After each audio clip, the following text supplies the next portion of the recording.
Who has been appointed as the interim Prime Minister of Nepal, becoming the first woman to lead the country?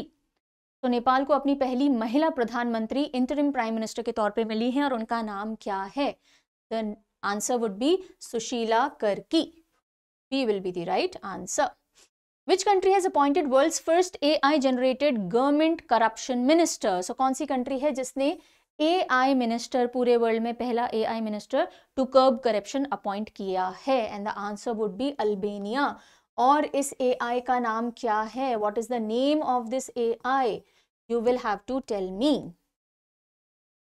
In which state was exercise Siyom Prahar conducted by Indian Army? Indian Army ने अभी सियोम प्रहार exercise successfully conduct की है. कहां पे? अरुणाचल प्रदेश. ताकि drones का इस्तेमाल बैटलफील्ड में कैसे हो सकता है उसको और टेस्ट कर सके. Who has been given the additional charge of Maharashtra after CP Radhakrishnan demitted office?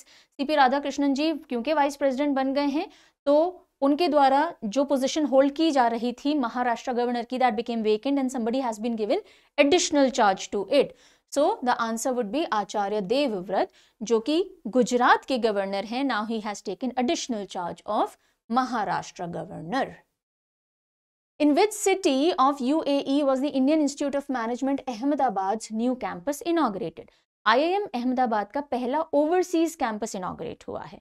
आपसे पूछा जा रहा है UAE की कौन सी सिटी में? दुबई.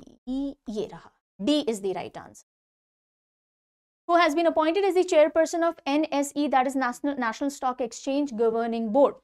तो NSE गवर्निंग बोर्ड पे चेयरपर्सन अपॉइंट किए गए हैं नए, और उनका नाम क्या है? Injeti, Srinivas Injeti. C will be the right answer. And this is the question of the day. You're expected to write answer in the comment section.